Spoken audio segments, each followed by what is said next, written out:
Hey there, everybody. Welcome to episode 162 for the end of June 2022, and not a usual opener here. I've given Ward and myself the week off.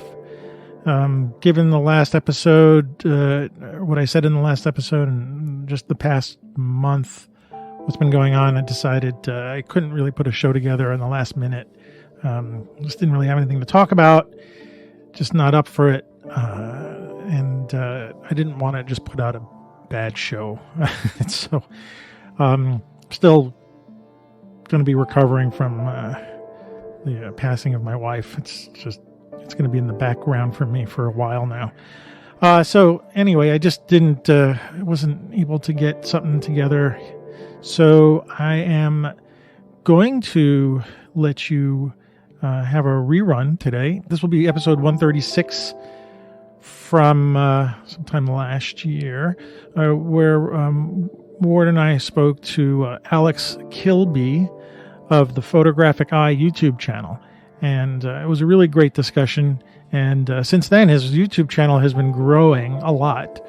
And if you're really into just listening to somebody talk about photography and not gear or anything like that, and just he has a really good perspective on photography and the history of it and the making of it, and he's a really well-spoken individual, and it was really great to have him on the show. So I thought maybe this would be a good time to rerun that episode. And you know what? Do us a favor, and when you're done, if you like the show, please go and subscribe to his YouTube channel. It was a really good,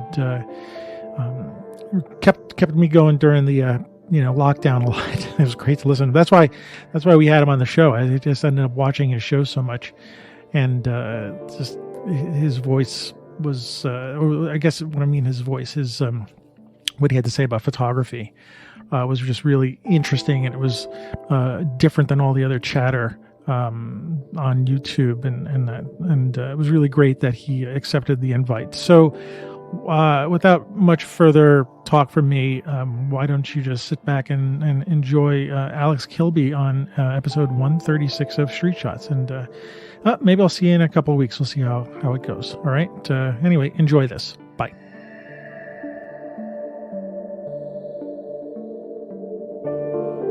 It's time to remember why we turned to photography in the first place.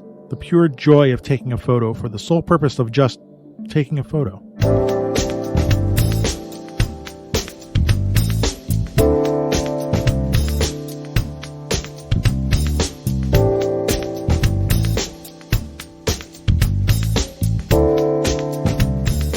Hey, welcome to the Street Shots Photography Podcast.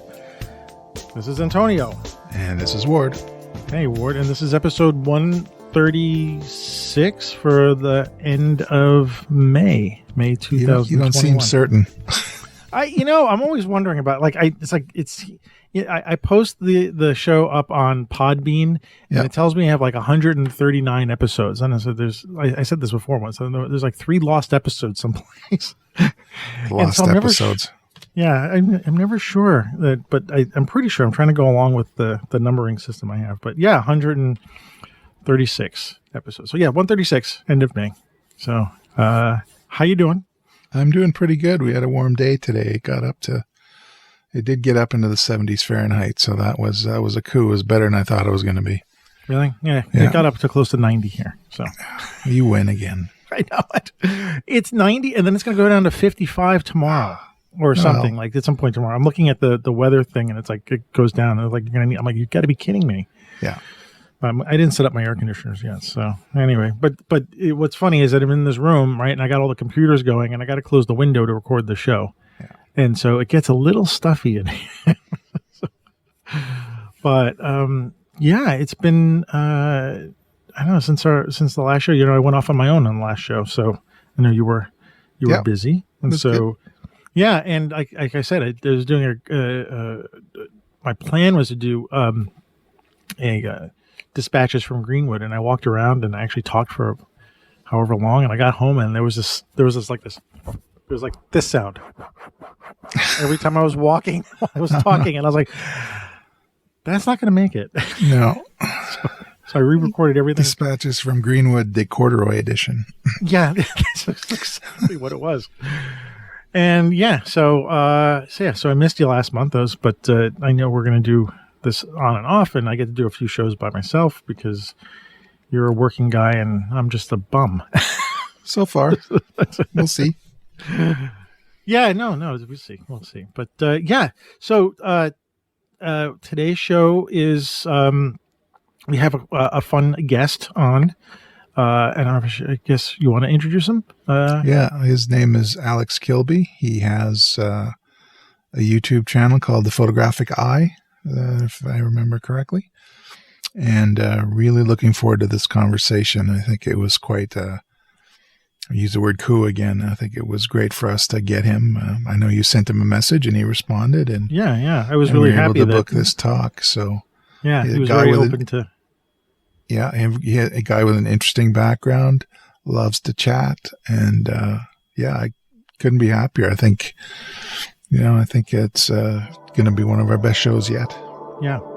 So let's, without any further chat from us, let's get right into it.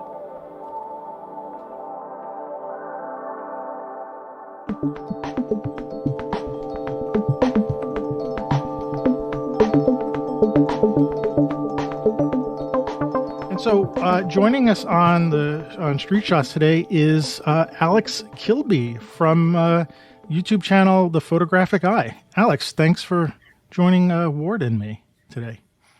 How's it? Well, thank you for having me. Oh, we really Trademark appreciate greeting. it. Trademark greeting. Yeah, I was hoping to get that.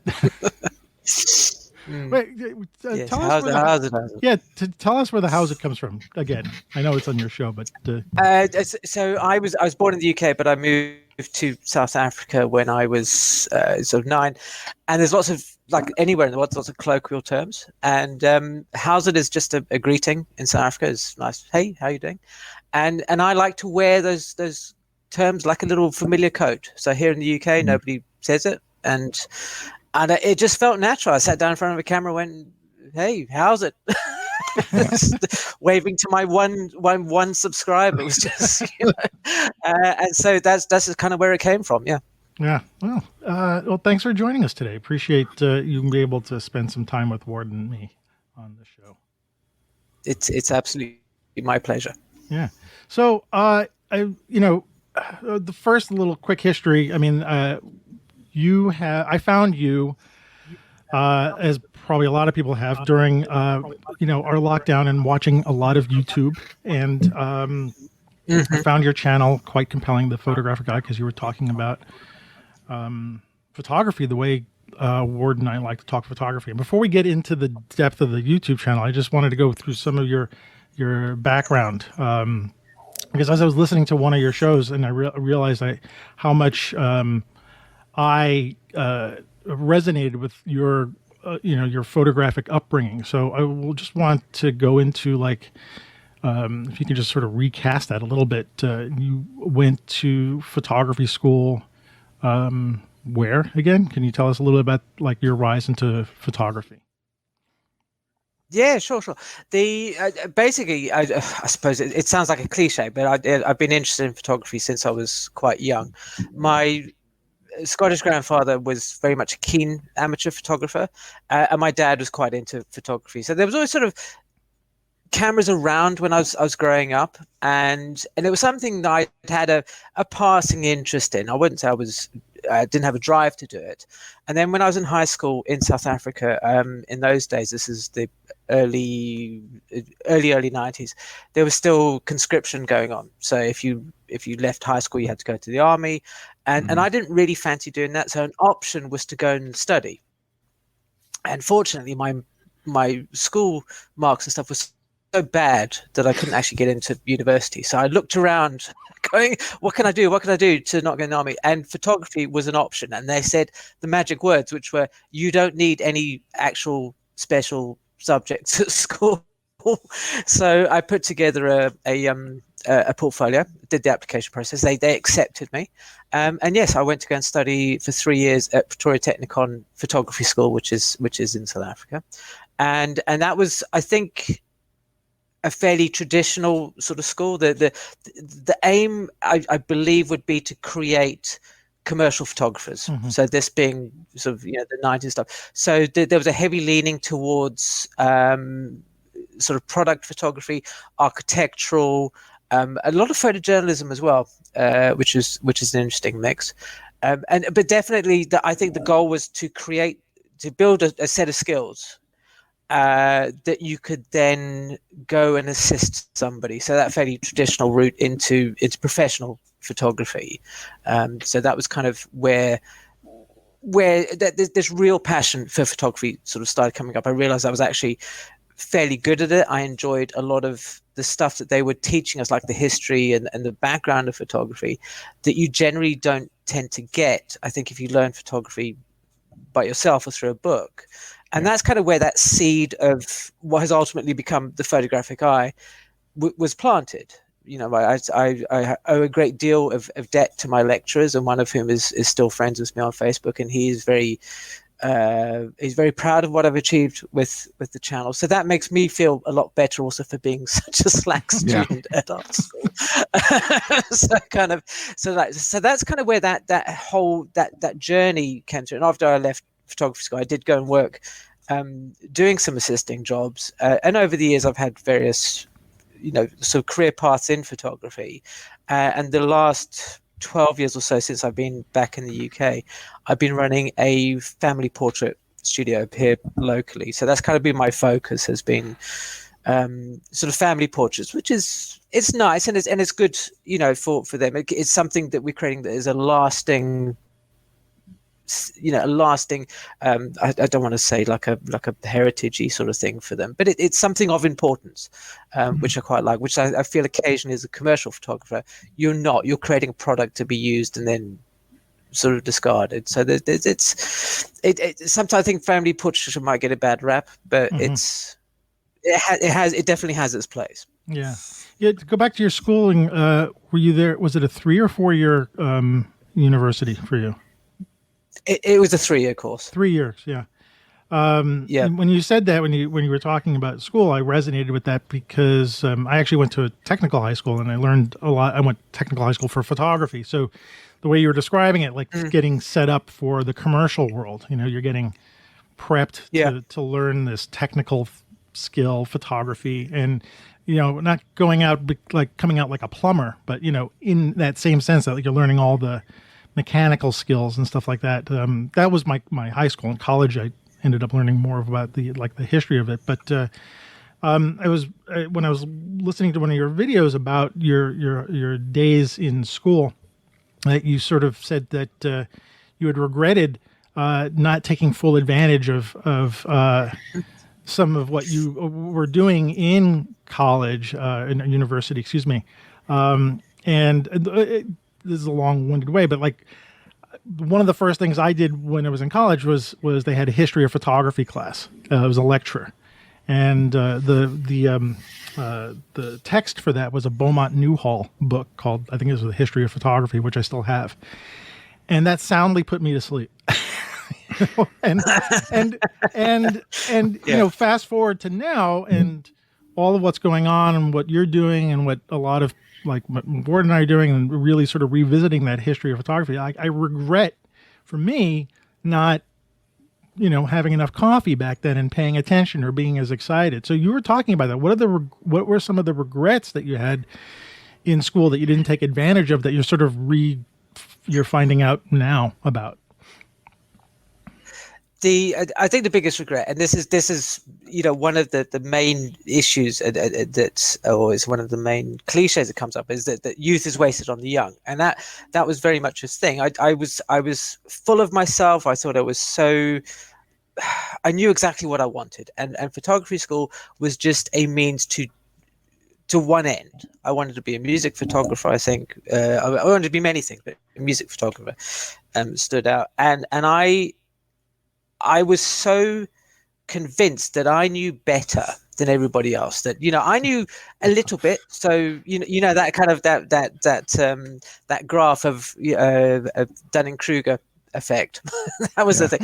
So I look back on it at the time I kind of went, oh, it's what do the lecturers know? If they really knew anything about photography, then they would be out doing it. The sort of, if you can't do, those who can't do teach, and I was very much of that opinion of these guys. And it was only latterly, once maybe about 5-6 years afterwards, that I realized that how unique that experience had been, that not everybody went through it, because at the time that was my experience and that was my worldview. So I assumed that everybody did that. And of course that's not the case. And it's only hindsight that makes you see that the experience that you had is unique, and how much opportunity that you had to do things. We had all, and I'm not a big fan of gear per se, but we had access to all the gear that we wanted. We had access to both color and black and white darkroom, so we could do anything we wanted to try. We could do. The lecturers would be quite happy to to make up specialist chemistry or help you to make it. And of course, I don't know if you've seen the John Hedgecoe Manual of Photography, which is quite a thick textbook. In the back of that, there's recipes for all sorts of developers for for black and white especially, and never made enough effort to actually do any of that because it's chemistry and it's boring. Why would we bother? So I regretted not exploring all the avenues that obviously as an adult or as a working photographer you don't have the time to do. I spent so much time playing pool, and just my pool game became quite good. But I should have spent more time doing the work. The assignments, I think, if memory serves, we probably had about a month for each practical assignment, and it would be a case of, okay, fine, and I've got 3.9 weeks of playing pool and mucking around. And I could just do the assignment on a day, and that would be, and it was sort of fun. So it was kind of those sort of things that I regret. So rather than, doing some work, taking it to the lecturer and say, what do you think? How could I improve on this? How could, all those sort of things. I didn't make full use of having the ear of a number of people who knew a lot, and were not like a lot of people who present themselves online these days as experts, wanting to push me in a direction that they wanted. They were quite happy to guide you in the direction that they felt was right for you as a photographer.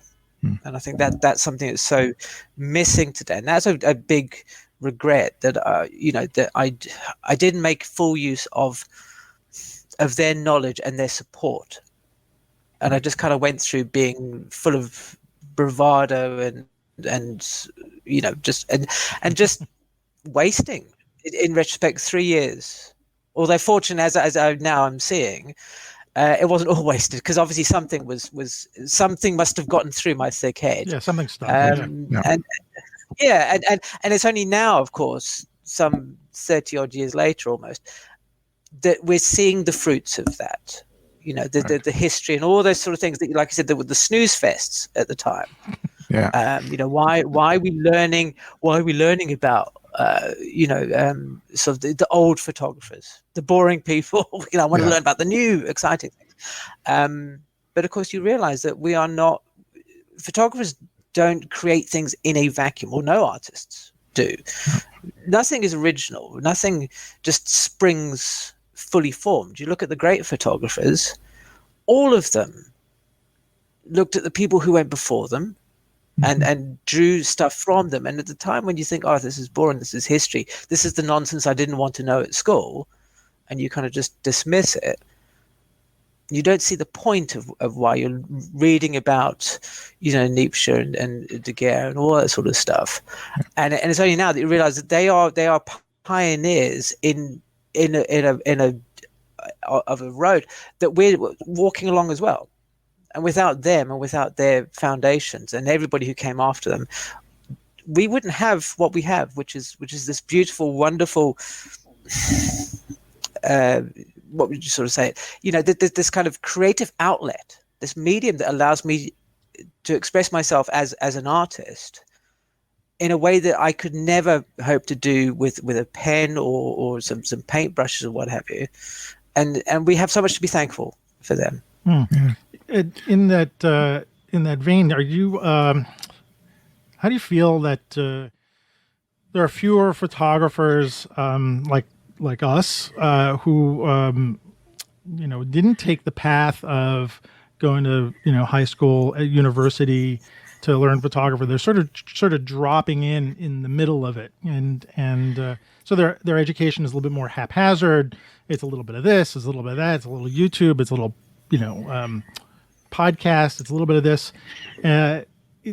On the one hand, it's good for us, like a podcast like this show and your YouTube channel, because we're able to we have a place to maybe have an audience and people to listen to it. But on the other hand, it's like a risk of fragmenting like the photography community, where their conversations could be more one way, like where we're talking to people who didn't have a formal education.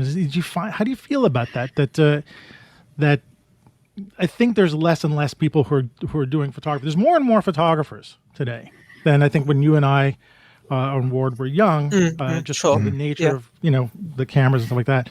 But the learning of it, and like I might be like almost crazy about this, like just like you, like my earlier days in school, it's like I didn't pay attention enough or take advantage enough, and now I'm like, those are things that I'm sort of revisiting. But I find that the sort of the levels we're like this a little bit, and I don't mean one is higher than lower. It's just like we have conversations with people who like, I didn't know about Irving Penn, I didn't know about Sally Mann, and like how do we reconcile it? And so how do you feel about that in general?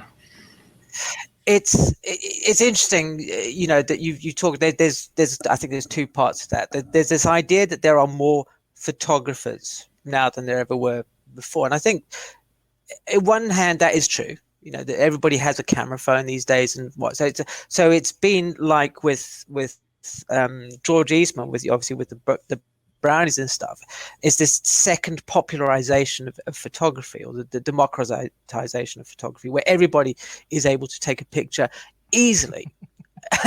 There we go. You just held up a little box brownie. I didn't bring mine. Mine's upstairs.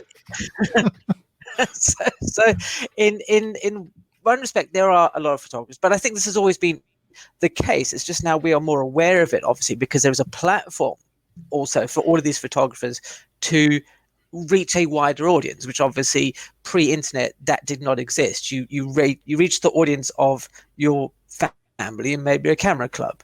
So so on one hand, it's I don't think it's a major. That's certainly not I think the reason why photography finds itself in an odd position right now. Certainly from a learning perspective, that there's a flood of too many people.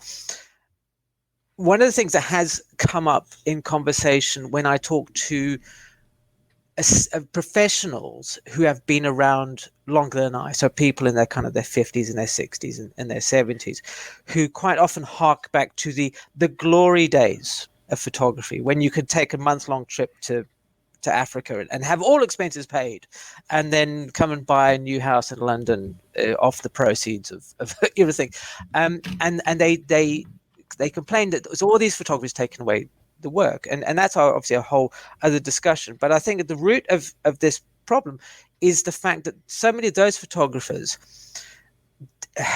didn't grasp fully the opportunities that the internet and this democratization of photography offered.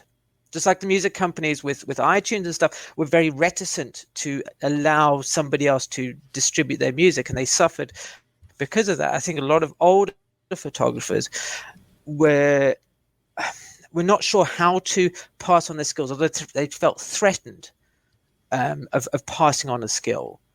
So they didn't, and so a vacuum was created for people who were younger and who didn't have that hurdle or that issue to fill that vacuum and say, look, this is what I learned in my 2 years of being a photographer. This is what I have learned, and I'm now going to share it with you.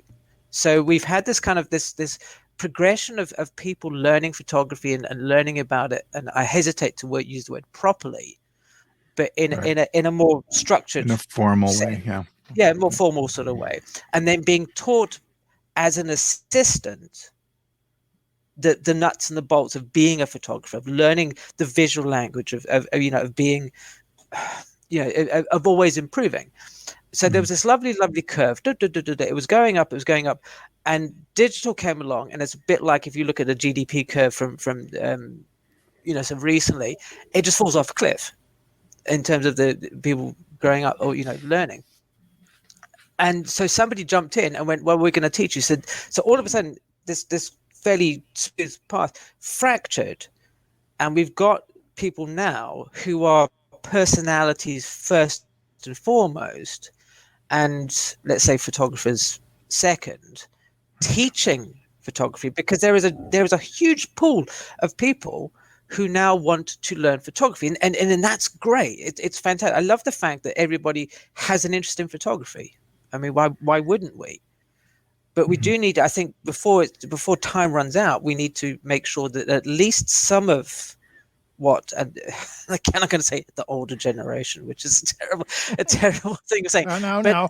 We're getting there. Yeah, we're getting there. Yeah, but it's like, I feel like we're about to go into a dark age, possibly, where the knowledge that was accumulated disappears and is lost because it's not being passed on for any reason, and the photography is going to be a thing of what Paul Hill called lollipop photos, which were it's a photo you put in your mouth and go, that's nice, and then you forget about it. And that's very much an Instagram kind of thing, where people create images to satisfy a little hit, a little rush of adrenaline or something. So somebody goes like, and then it's lost. Right. And so we're going to have all these images that are they're shot wide open. They've got like full on contrasty odd colors with neon and stuff like that. And we're going to lose the subtlety of photography, the subtlety of the print, whether it's film or digital, that it will all just disappear. And I worry about that. And that's kind of one of the reasons why I felt the need to start the Photographic Eye was that I understood that I won't say I have an encyclopedic knowledge, because I certainly don't, but I have a knowledge that I think goes beyond what a lot of people have in photography, and I'm sure that could be said of people like yourselves as well. And I want to share that. I want to share it with people and to say to them, look, there is another option. There is more to this art form. There's more to this medium than just finding the fastest lens, shooting it wide open, and some piece of eye candy that's going to get you some likes on Instagram. Yeah, I find it interesting. What you have in your niche, if you want to call it that, what appeals to me a lot about your channel is you seem to be almost pleading with your viewers to look after their mental health. You know what I mean? And I think that I find that, but you don't get that anywhere else, and you're like, because you did cover, and I've forgotten the name of the photographer who took his own life, and you were reviewing, a photo book of his, and you were chasing down that exact point about not going after the likes, losing yourself in something outside. I as a viewer, I really find that refreshing and comforting when I'm going through the gear reviews and all the other stuff and all the the fire hose of information with respect to photography. And I'm in IT, like I'm all about as much information as you can cover. But this is your channel is certainly an oasis. I put you and Alex Soth in this this is an appreciation of what's going on. It's not counting the the individual degrees of things, or what the bokeh is, what color how creamy the bokeh is, and all that sort of thing. So I was wondering if there was something in your background that fed you into that kind of point of view, and that need to have that kind of, to present yourself in this kind of, I'll call it emotional and philosophical style that you have on the channel. And I'm just wondering if there's something in your background if the experience of growing up in South Africa, or it was, or what is it in your personality? Where do you think that kind of fountain came from? It's interesting that you mentioned. I think the person you were thinking of is possibly Bob Carlos Clark. Yes. Yes. Was it the one? Yeah. Yeah. So yeah, Bob Carlos Clark. And at that point, my wife did say, maybe you want to do some photographers who haven't ended up killing themselves. Because I did Dion Arbus, the one episode before that, and she says it's going to be just morbid. It's interesting you talked about the looking after the mental health. That kind of, I don't know if it comes from necessarily a specific place. It's always been something that I have felt sort of keenly, I think just within my own personal experiences, that I like to, I'm always want to help people, per se. And I have struggled with self-esteem issues, confidence issues, all these sort of things throughout my life. And a lot of that translated into my photography. There was a period for probably about sort of 10 years or so where I really battled with imposter syndrome. And I felt that I wasn't fulfilling my potential, and I was aware of the imposter syndrome thing, but I was also trying to find the solution by looking in the wrong places. I was trying to create imagery to please the masses. So this was when I'd returned back to the UK, and I was doing a combination of weddings and portraits. And one of the things, certainly with moving to a new country, I looked around and I threw out everything that had made my own photography unique in an effort to please what I thought local people wanted.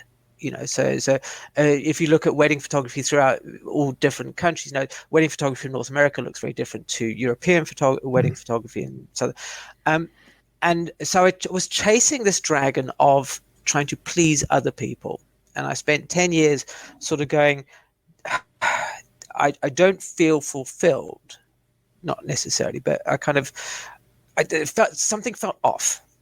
And that I wasn't doing something, and the more that I thought about it after a time, the more that it made me unhappy, and the more that it made me not like photography. I think in this day and age, it's almost verboten for somebody to say, I don't actually like what I do, especially when you work in a creative endeavor. Yeah.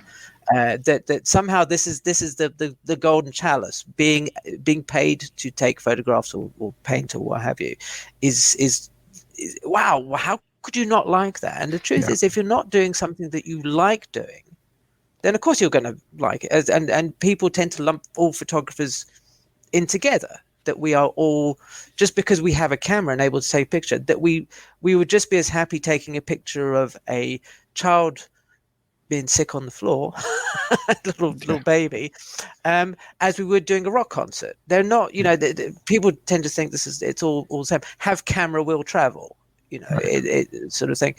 And that's where I want people to realize that having other people like your work, like your photography, is not why you should be doing this. Right. And I fell down that rabbit hole for a long time, that I thought the only validation for me as a photographer was if people paid me money.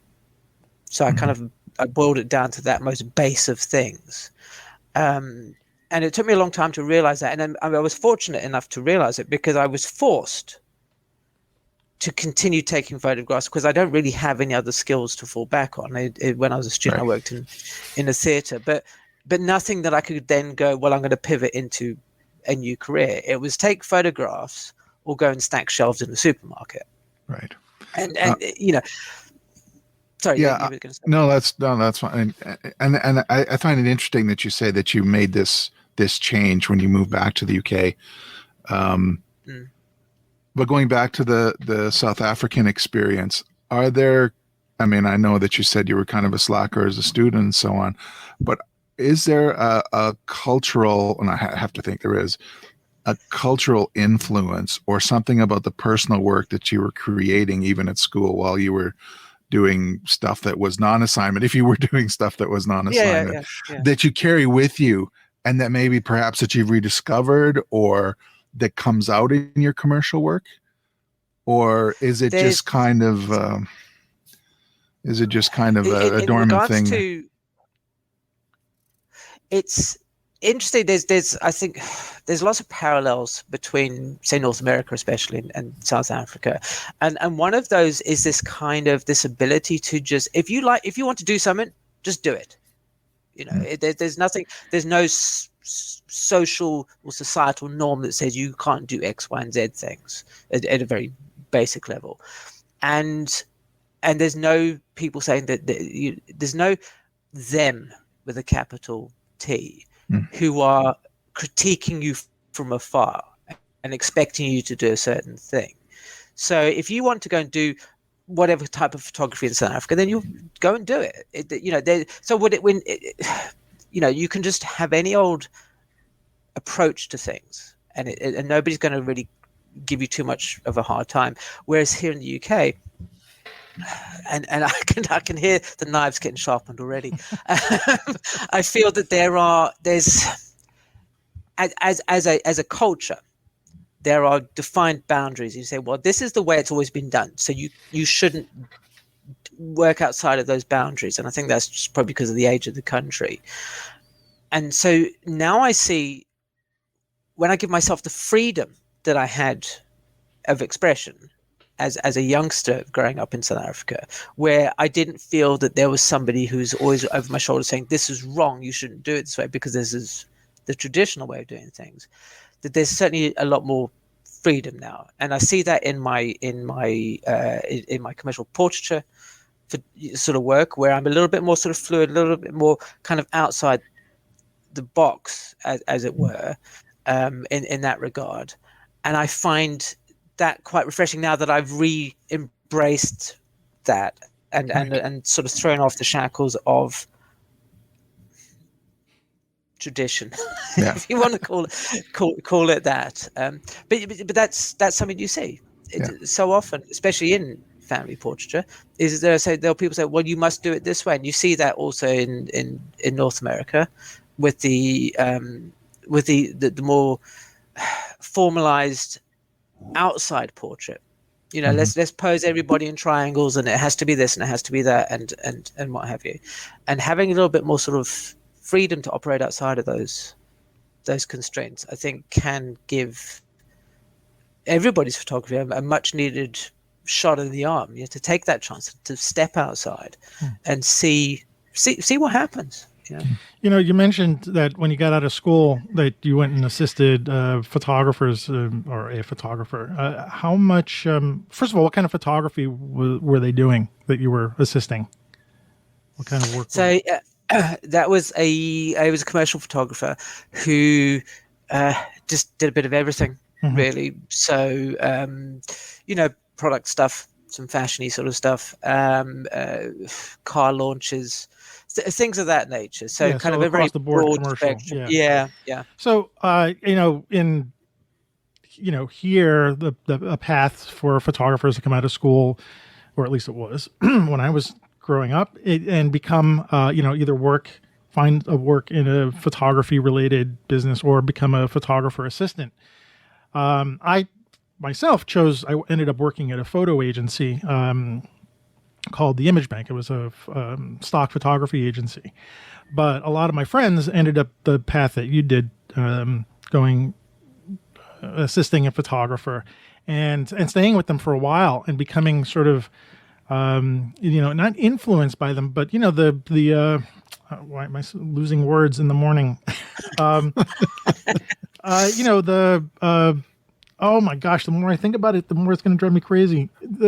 Not assistant. What word? Help me with the words. What are you doing when you're oh my God, this is what happens when you get old. Don't get old. Don't get old. I can't believe this. So basically, So you're sort of saying mentor. Apprentice. Apprentice. Oh my God. Okay. Yeah. I have a block on that word.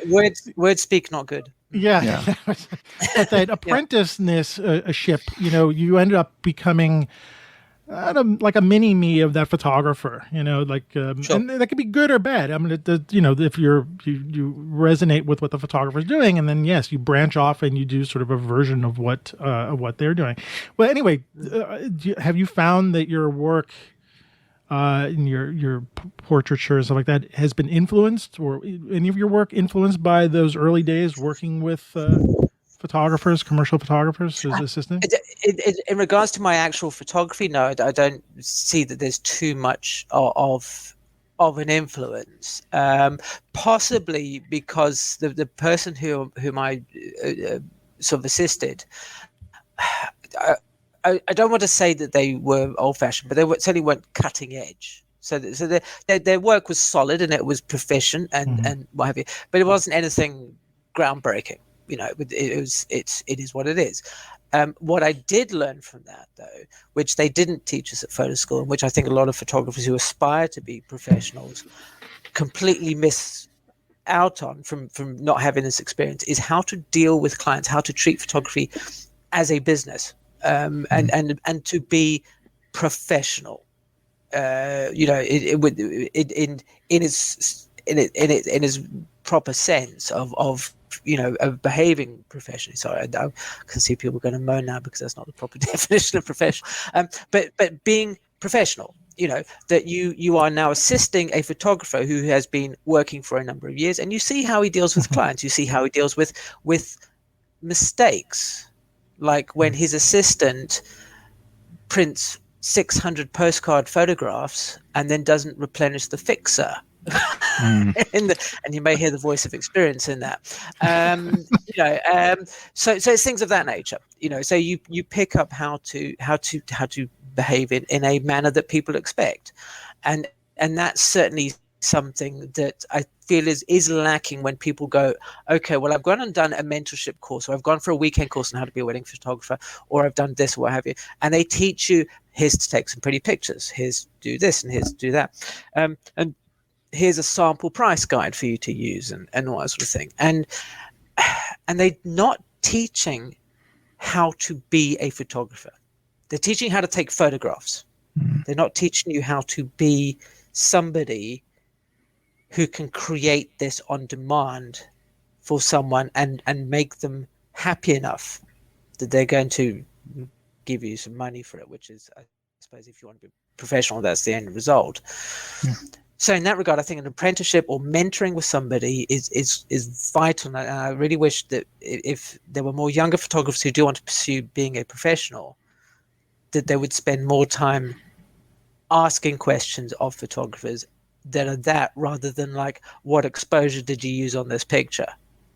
That stuff you can learn in a book, but you can't learn to be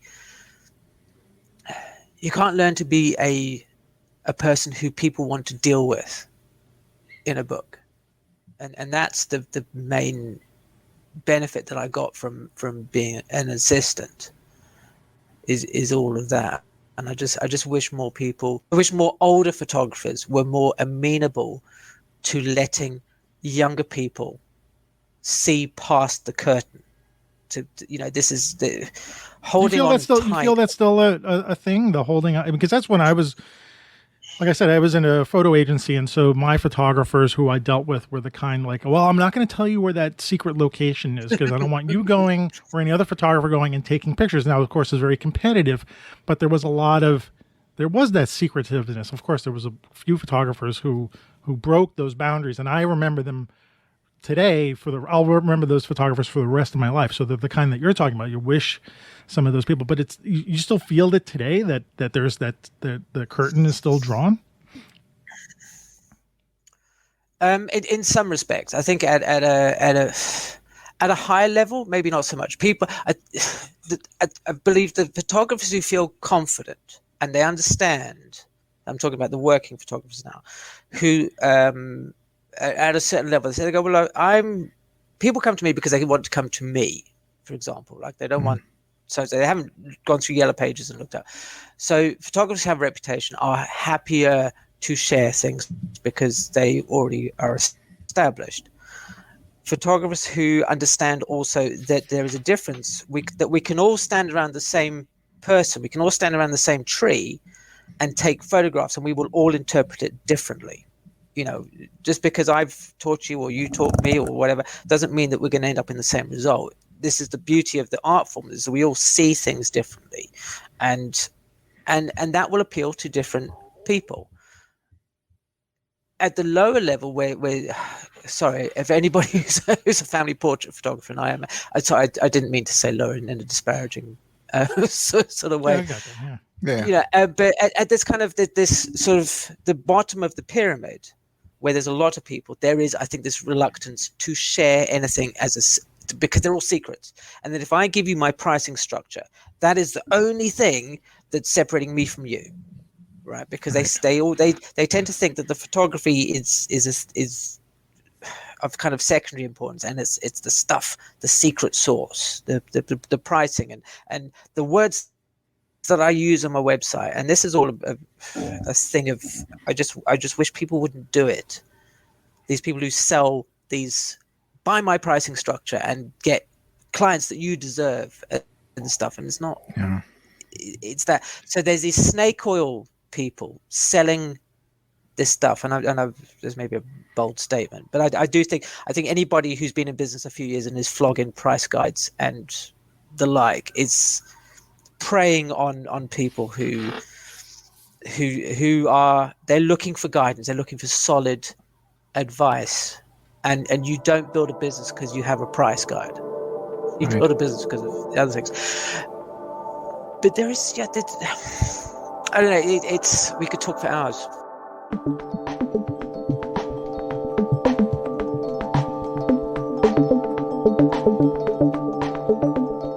So I look up, look at your website and notice that you're located in the country, right? You're out of town.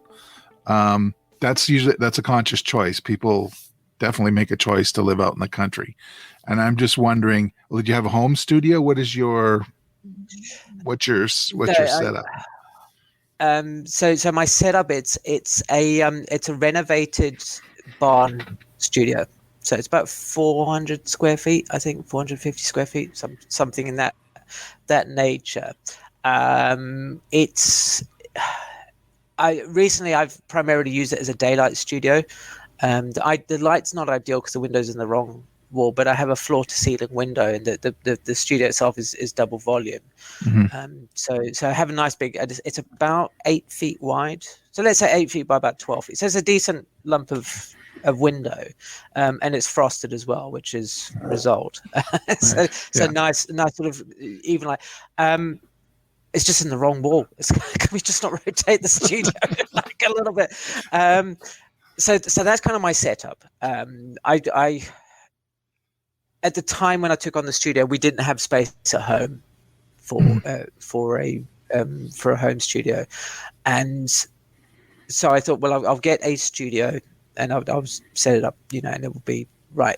And there was a couple of reasons for that choice. There's one that it gets me out of the house. Well, physically I wasn't able to, but it did get me out of the house. Mm-hmm. So there's moving through. The second part is, and it sort of loops back to what we were talking about earlier about this perception of professionalness and people wanting to be photographers. And for better or worse, and it's a sweeping generalization, but I believe now, certainly here in the UK, a lot of the public have this idea that a photographer is somebody who comes to them and they go to a park or whatever, or it's in their house or something like that, right. that a photographer does something else and they take photographs on the side. Right. I mean, if you walk into my studio, it's quite clearly a studio. It's 400 and something square feet, which maybe for some people is not very big. But it's, I've got 50-inch samples on the walls and mm-hmm. all sorts of stuff. So it's set up properly. And I've had people walk in there and they will turn to me after I've done all this and I've gone through the spiel and stuff, and they had the whole session. And they'll go, "What's your real job?" And it's like, well, it's like this is... Hello. I'm standing in it. Yeah. So you think this is a hobby, right? Yeah. This studio that cost me, a few grand a month just to run it's a hobby, and is, and also we're in the middle of the week. I just take time off work, So I thought, well, I'll have the studio, because it does lend, despite what I just said, an air of professionalism. It says to the client is coming in, I am an actual business. I have a brick and mortar. You can trust me. I'm going to be here. This is what you are likely to see, or this is what your finished product will look like, and I am going to treat you professionally, and I'd like, I'd like for that circle to be reciprocated. Right. So that's kind of where it is in regards to, to having the studio. And as I mentioned, I predominantly focus on sort of family and babies for a variety of reasons. Though I would much rather do my own portraiture. But being out, this is one of the drawbacks of being out in the countryside. There is no market for that. Right. Where I am locally, so that has to be personal project. Right. So going back to, your style, your presentation style, and on YouTube, and your air of professionalism, which is totally cool. Have you given workshops, or does that kind of thing interest you? Of once this whole COVID thing blows over, sit down and have in a ballroom somewhere and espouse your wisdom in person, or is the YouTube? I mean, I know you got a 3-year-old at home, so you're chained right now. Oh, any excuse to get out of the house. Yeah. Yes, I have done some workshops in the past, very low key sort of things, where I had a couple of photographers come and watch me do some sessions, and especially because of the natural light thing, to sort of see how I work and what have you, and I enjoyed that very much. That it's nice, and that's kind of one of the reasons why I initially thought about the Photographic Eye, is to teach people. And I think, Antonio, you mentioned earlier that there's a very one-way thing, that YouTube and this online stuff can be, I'm talking at you rather than with you, and of course workshops can be the same, but I am trying to make certainly the Photographic Eye channel as talking with somebody, having a conversation, to sharing knowledge, and rather than standing on a plinth and throwing down edicts on high and saying this is what you should do, this is what you must do, and if all those sort of things that I think a lot of photographers seem to do on YouTube. But I would very much like to be in a room with other photographers and talk photography. I don't want to talk lenses and gear and stuff, which is what tends to be when you're in a room of especially new photographers, because that's all they kind of really understand. But I don't know if you're familiar with the Aperture series of books and stuff. So, So I think they were connected to Aperture magazine. I believe it's the same company. Yeah. Was it? Yeah. So we're back there. So I have a collection of Aperture magazines from the 1950s, when Minor White was the editor, I believe. And in one of those, there's an advert for a 10-day seminar in Colorado at some sort of hotel. And they have a list of people that says, these are the people who've been invited to talk at this thing.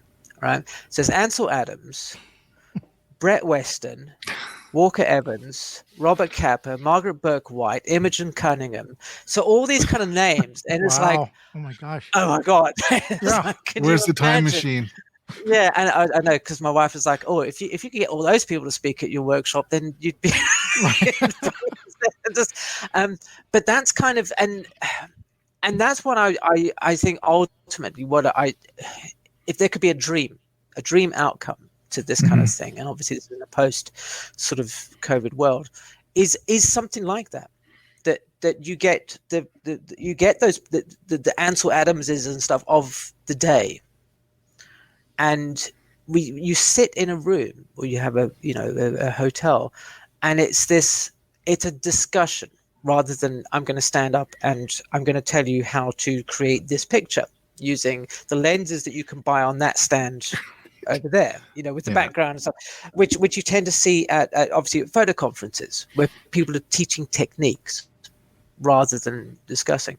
So that's kind of what I would love to have happen, is some sort of a conference, a seminar, or something where people would have discussions about photography, because I find that when people talk about photography and we share our shared passions about the history of photography and stuff like that, it informs our own photography so much more. This is sort of going back to this idea of standing on the shoulders of giants who came before us.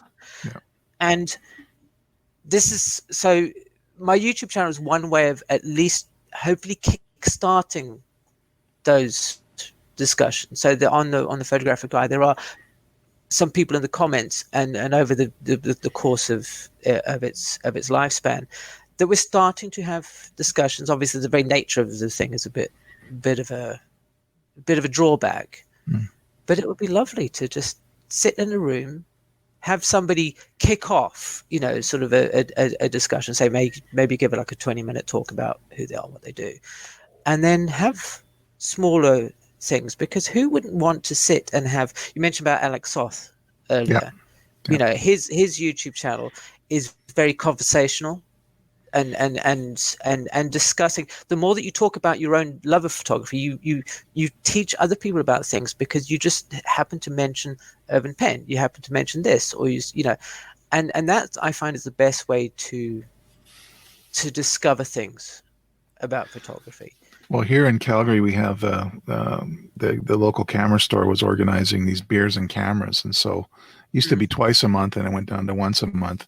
You just gather and there would be like a mini pub crawl. You'd go to two bars over the course of an evening, and somebody would bring a photo book, or somebody would bring some ancient camera, or somebody would bring their 4x5 view camera and set it up in the freaking bar and take an amazing picture of, and it was just an excuse to get together and talk about, oh, this is the gear table. Well, another 5 minutes here, I'm going to get up and cart my beer over and go over to another joint, to another table, and so on. And I really miss that. So, and it feeds right in. It's people of all different experience levels.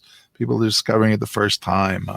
Saw a young woman look through the top of a twin lens for the first time and was entranced by, the right side up but backwards presentation of the image, and like, how do you use this, and all that kind of rediscovering your own first few days, your first exposure to things, and even, not even in a commercial context, just we're here to just talk about photography and nothing else.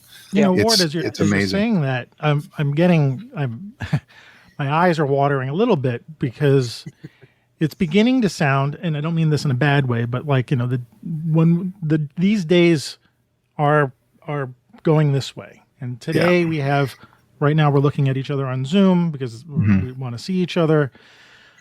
And are those days now past, given the reality of what we're just dealing with now? I mean, there's going to be all this stuff about, like, is this person vaccinated? Are you wearing your mask?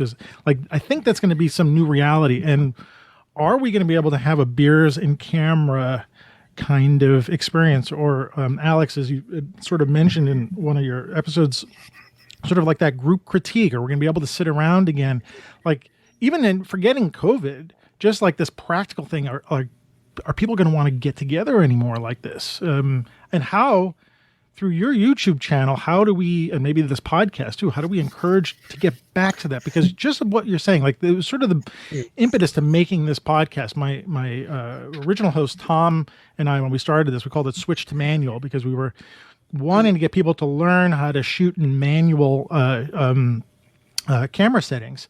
And it just evolved into this love of photography, rather than spending time with the technical, really just spending the time with the why. And so how do we get people to move away from this, which is us sitting in our rooms with headsets on and webcams, and back into what Ward was talking about, and back into what you're talking about, Alex? How do we do that between us, you, me, Ward, in our mediums and move away from this, or use this to enhance that? How are we going to do that? And that's a real question, because I'm not sure. If it's okay, I'd like to touch on something you mentioned then halfway through. You talked about, you initially started a podcast called Switch to Manual, and to encourage people to use manual settings. And that kind of ties, if you go onto YouTube as a very broad thing, you just look for photography, what you're going to find is a bunch of people teaching you settings, teaching you quantifiable things, because those are the easiest things to teach. You don't need to have any background or knowledge about the history of photography or how to talk about photography in a meaningful way. So there's a flood of people teaching stuff, do this, do that, and follow this formula, and it will work. Then also you have the monetary aspect of this whole thing on YouTube, that views equal time watched, and time watched equals money, and it boils down to that. So there's a proliferation of people reviewing gear, because they don't really know what else to talk about. They don't know enough about photography to talk about it in a meaningful kind of way. And that gets views, because obviously there are people who want to buy gear. It's a natural part of the thing. I know I could be down on gear, but it's, for a new photographer, it's kind of exciting. It's a whole new sort of thing. And you end up with people like Ted, and I'm going to say that Ted Forbes and his Art of Photography channel. I love that channel. I love when he talks about photography. When he sets his mind to talking about something that is the artistic side of photography and stuff, he's like my god of YouTube photography channels.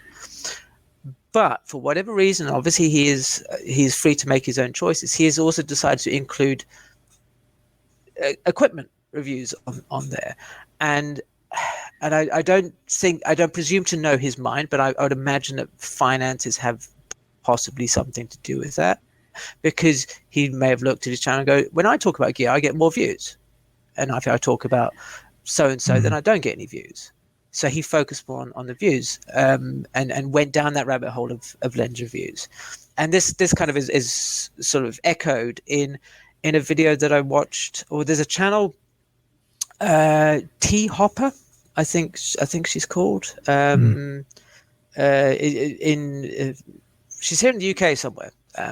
So T Hopper, and she does videos that are sort of similar to mine. She talks about photographers and talks about photography in a meaningful way, although her focus is more on photography photographers rather than the kind of the wider umbrella around there.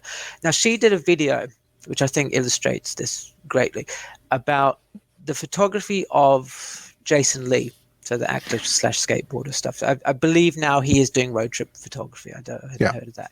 But so in a couple of days, she got 25,000, 30,000 views on that video, which is a reasonable amount for a video about a photographer. But she also did a video about Elder and Thingamabrack. Their names escape me, but they're the two Germans who photographed smelters and water towers and Becker. Things of that. Yeah, Beckers. And that video, same channel, same subscriber base and everything, 2,500 views. Right. So, what is she going to start leaning towards? Right. She's going to start doing these videos that get her more views, which I think is only natural. It's human to go to look at that sort of thing. And I'm kind of drifting off topic slightly, but the point I was trying to make is that none of this happened, none of the in-person critiques, and let's put this to one side, all of the COVID stuff, because it won't be around forever. It's impractical to think about these sort of things. Anyway,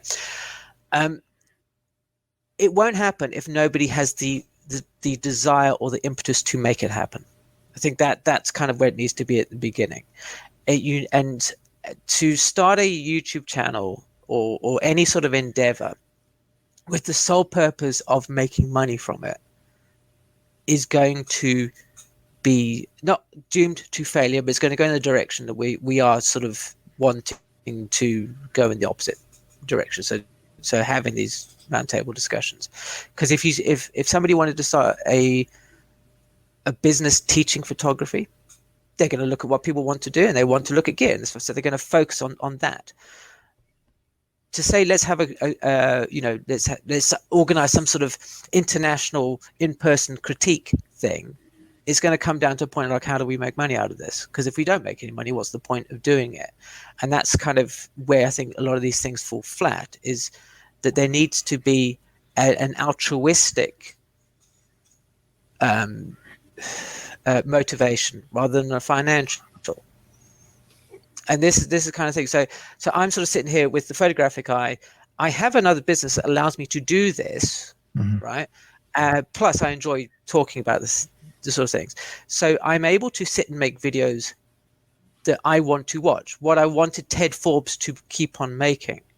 And fortunately, I'm able to, both from a technical, financial, and educational standpoint, I can make them.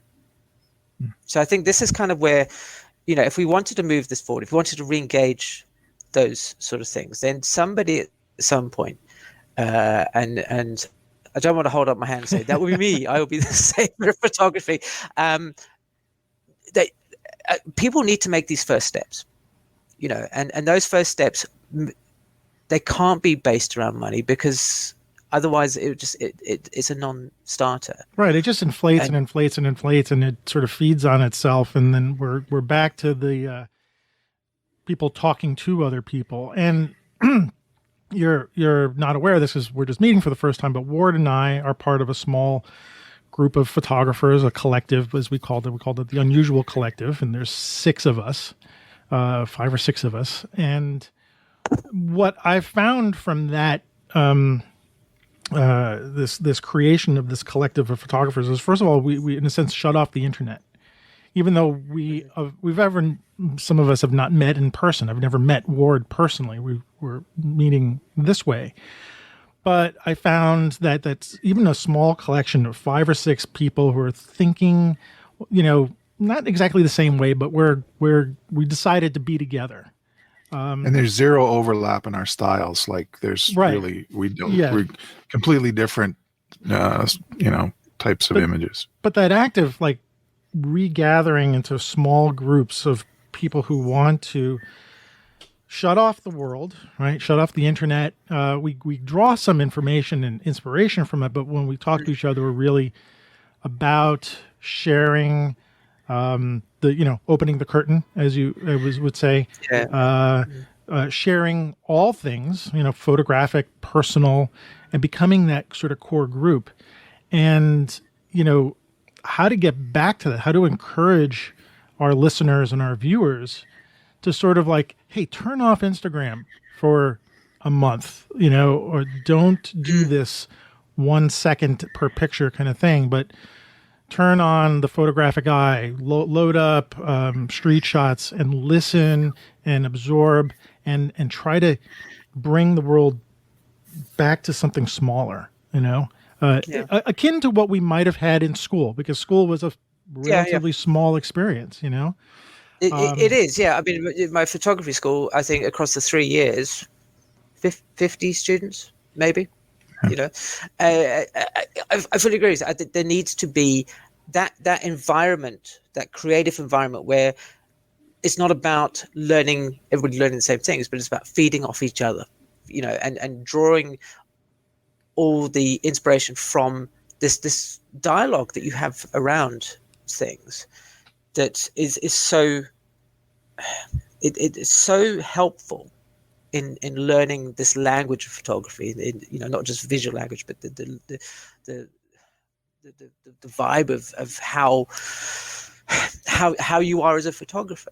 And one of the things I'm encouraging people on the Photographic Eye to do in one of my recent videos was, looking at people who are focusing on making lens reviews and things because it's where the views are. It's like, if you are, if you'd like a channel that talks, about photography and about more the art of photography, then support that channel. I don't mean financially necessarily support the channel, not join their Patreon or whatever, but be active, comment on the things, like the videos, subscribe to their channel, share that video, even if it's just to your Facebook group, or wherever. It's show that creator, show that channel that they're not banging their head against a brick wall, that they're not getting 1 or 2 views, and to say, look, I'm exceptionally lucky that for whatever reason, I started the Photographic Eye back in November, and through to the beginning of March, a few hundred views, something like that. It sort of trickled along. Da, la, la, la, la, la, la.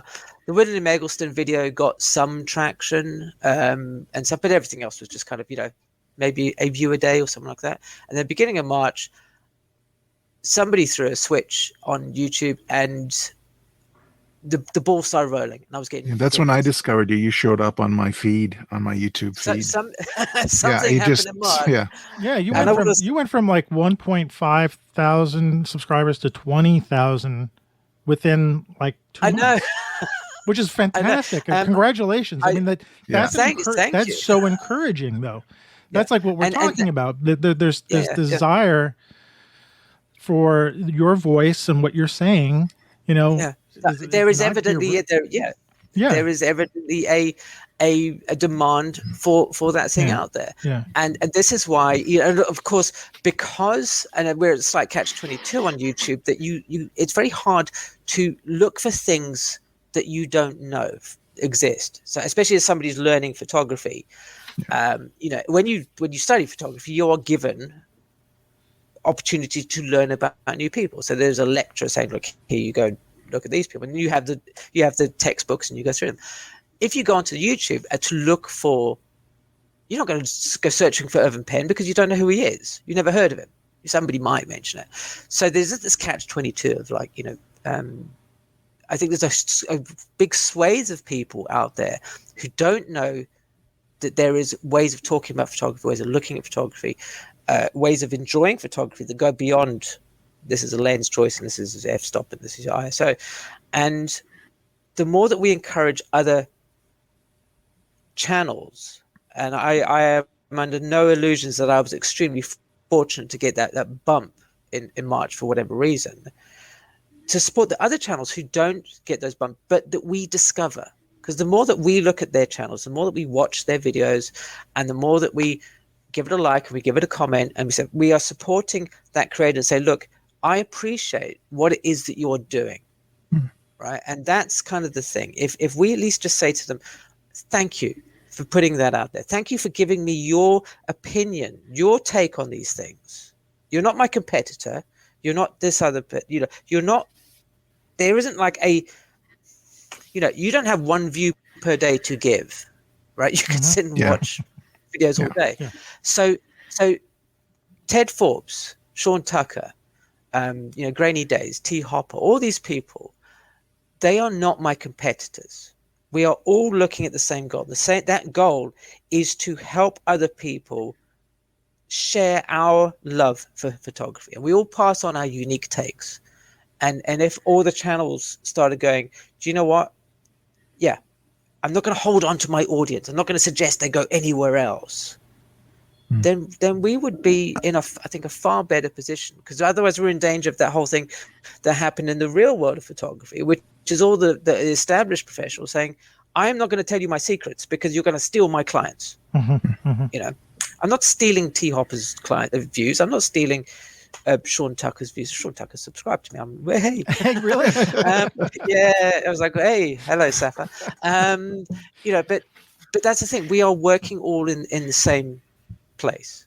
Obviously I would love it for people to watch my channel more than others, but that's the thing. I have a certain take on things. Ted has another take on things. Sean has a different take. Everybody has different things, and that's what's at the core of what's great about photography. That is it. Everybody has a different take on things, and I wish that there was an environment where it was easier to say to everybody, we are not competition with each other. We are all pushing in the same direction. And the more people who feel encouraged to do that, the more that people feel supported to do that, then I think that's a step in the right direction. And that seems a perfect place to wrap this up. And we've been talking for an hour. I think we could talk to you for another hour. And I hope you would decide that at some point we can have you back on the show again. I would love to talk more. Yes, absolutely. But before we go, the one thing I got one really like important pressing question that I see you on YouTube, and I want to know, what is that glowing orange thing behind you? Yeah. I am like, it is just out of focus enough that I'm like, what is that? It is a little cat, sort of stained glass. I guessed right. I thought it was a cat. I thought it was a cat. I mean, yes, I'm actually so focused. I'm so focused, Alex, on what you're talking about. You know, it's peripheral, it's in the background, but I'm thinking like, there's some, I don't know what that is, you know, and okay. It's not glowing now. No. Yeah. All right. And I have, it's it's a little cat that's been around the house for years, and I just thought, okay, I'll put it in there just to annoy people, so they can go in the comments and say that. But the thing is, just already think by your eyeliner is so annoying. Yeah, and I also just want to finish up and saying, since both of you guys are here, both of you guys are responsible for me spending a ton of money on photo books. So I blame both. Oh, well. I blame Ward more because I've known Ward a little bit longer. But Alex, you're up there because my Amazon list is getting larger and larger, and I have to. Actually, that reminds me. I have an important question to ask too about photo books. And what is your ideal photo book reading scenario? Where, like, you get a new photo book. What time of day? Where do you like? For me, it's the dining room table. If everyone else has gone to bed or whatever, there's no music on, there's no television on. You sit down, you go through it, maybe with a cup of coffee or whatever, and you go through it once, maybe put it away for a while, revisit it after a couple of months or whatever. What do I remember? What do I forget? I got a whole ritual. Yeah. Certainly when the child's not around.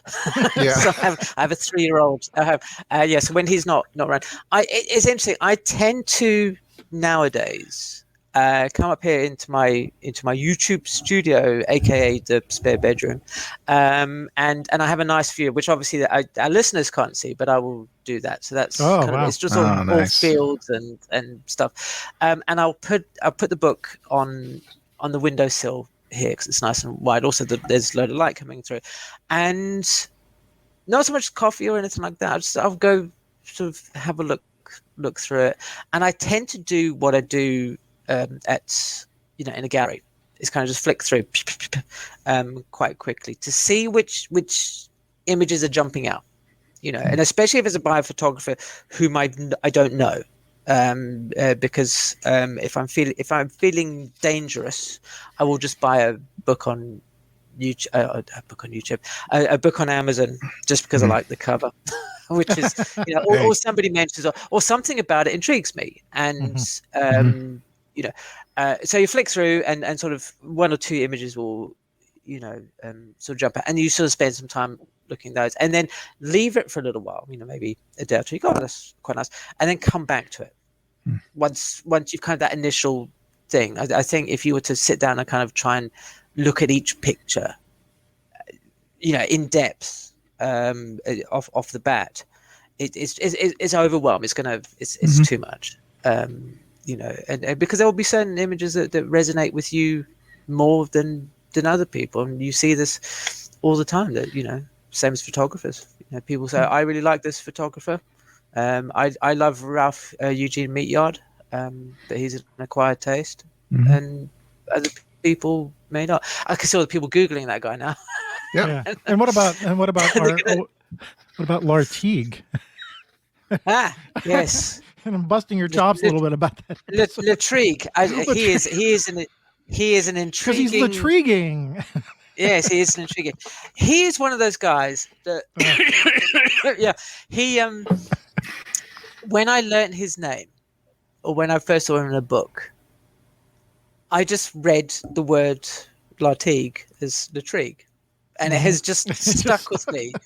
and of course when you're talking to a camera, and I'm kind of because I do sort of use a prompt, and I'm trying to think about other things. His name just defaults back into Latique or Latrique.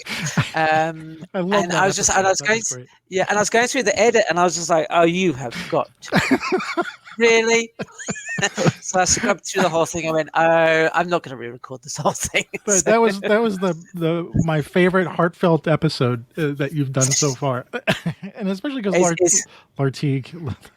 Yeah, it's like the one of my history favorite of photographers. Yeah. His work is yeah, gorgeous. But yeah, thumbs up, yeah. absolutely. Yeah, nothing makes you feel more silly than when you in front of like 20,000 people. Mispronounce one. Next we'll be having an episode on. Yeah. Anyway, it's one of your best episodes, and I think Ward and I did a show on Lartigue. Because he was on his what was his color book or something, and we just did a deep dive. Yeah, on him. Lartigue in color. Yeah. But I do have it. Yeah, it's lovely. But his the color book. I know we're going a little further into the discussion here, but I want to end it on this. But to bring it back to, I watched Ted. Oh God, I'm going to say the wrong name again. Ted Forbes's.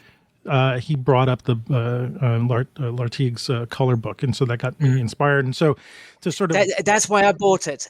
Yeah, really, yeah. So to dovetail it back into that, like this idea of like, you know, if we can share all this information and we can sort of build a sort of gathering snowball of it and share it, and we're not competing. I highly agree with that.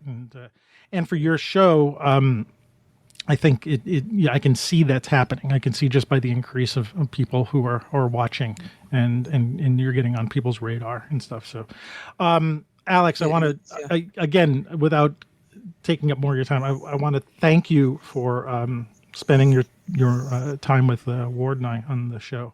And can you tell us to the listeners how we can find more about you? Where's your channel, and where can we look up your work? So my channel is the Photographic Eye on YouTube. If you search for the Photographic Eye, you'll find it. In regards to my portrait photography, which is obviously kind of more business related, that's Muse Portraits. It says MUSE Portraits is my business side of things. In regards to sort of my personal photography online, there isn't too much of it around. I have to say, one of the things as you mentioned earlier, obviously about not really putting too much stuff online, is that I tend not to share my personal work. That may change, but those are kind of the two things. If you search for my name, which is Alex Kilbee, which is KILBEE, I'm, and certainly as a photographer, I'm the only Alex Kilbee in the world, more or less. Which is great. And my wife probably says, and that's a good thing. But yeah, that's kind of, if you search me, it's there. You'll find a whole bunch of all my my old DeviantArt accounts and things, which are probably best left in down there. We'll cut this part. But yeah. Anyway, Alex, we really appreciate you spending your time with us, and really, I hope we can invite you again on the show, because this is the kind of stuff Ward and I like to talk about. You know, now that we've sort of introduced you to our audience, and vice versa, I hope. We can have more discussions about photography and bring this to the. Absolutely, I could sit here all day talking about it, as you probably may have. Yeah, me too. My wife wouldn't like that. She's like, "Are you making? You got to get a job." I'm like, "Yeah, I got to do that today." But anyway, Alex, thank you so much, and have a great day. Thanks. Thanks ever so much. Thank you. Been an inspiration. Thanks, Alex. Thank you, Ward. Thanks. It's been great to talk to you. You bet.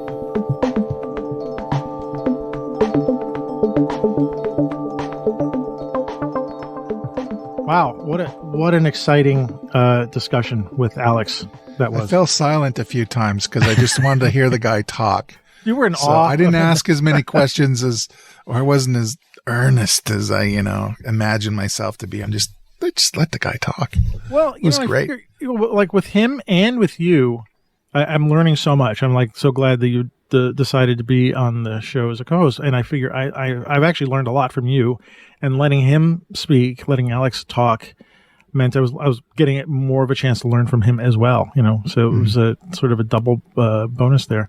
But yeah, it was really great to talk to him, and I was really hoping that we can figure out some way to get him on the show again. Yeah. Because I think that's the kind of photography talk we like. I mean, that's absolutely part of the point of this show, So, kindred spirit, certainly, with Alex absolutely. there. Yeah.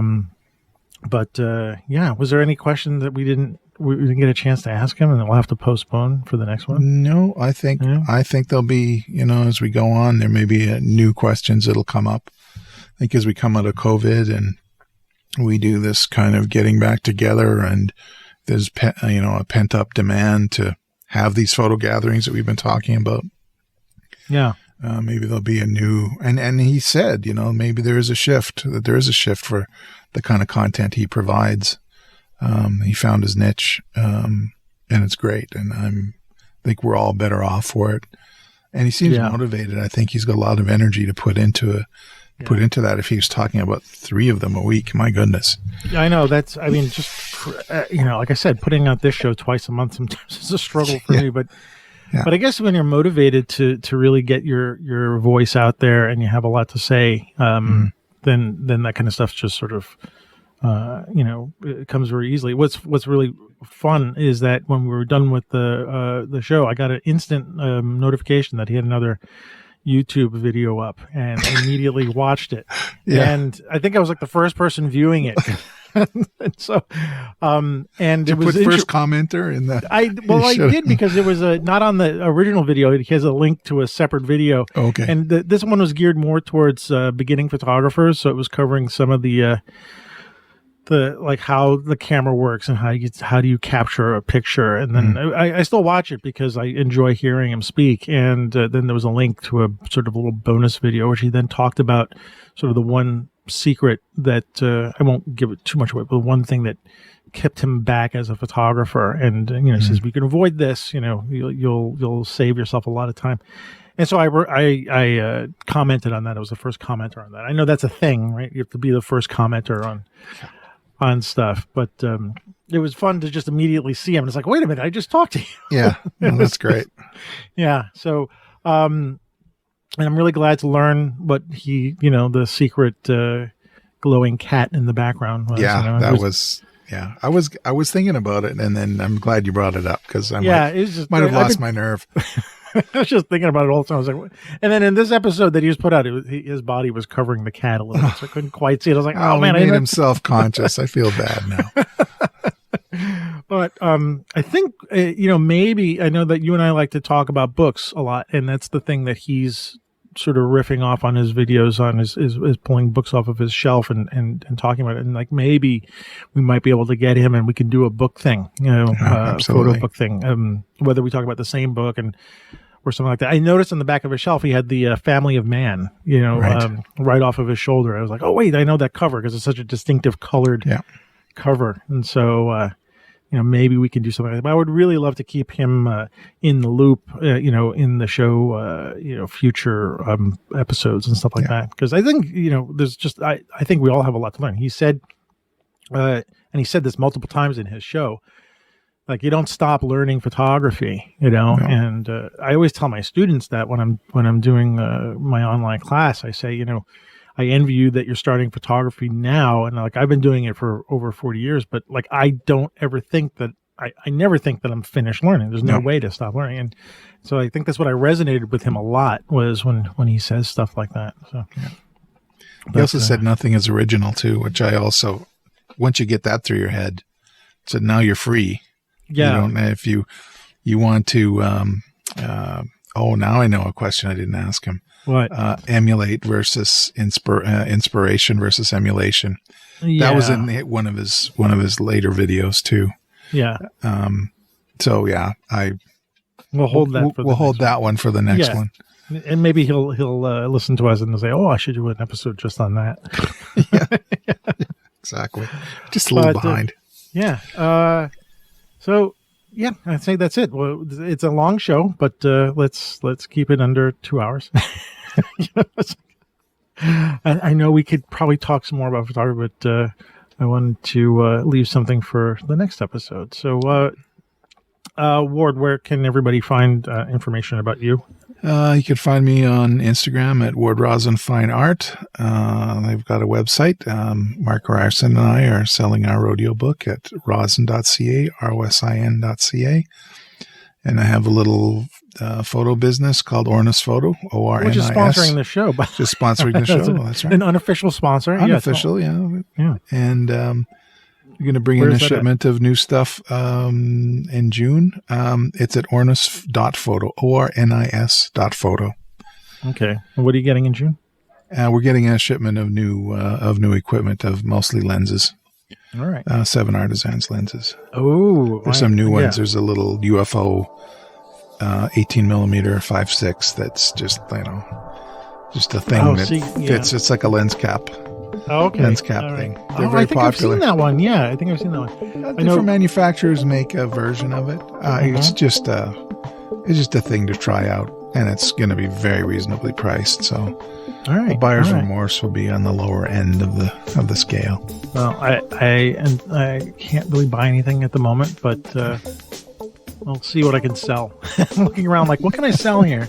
Just buy another lens, because I think that's where I'm at now. I got to start selling stuff. I've been shooting enough to warrant buying new equipment, but that's true. I know. Yeah. Actually, I wonder what Alex would have thought about when I showed the lens hangover. I mean, it's not about gear.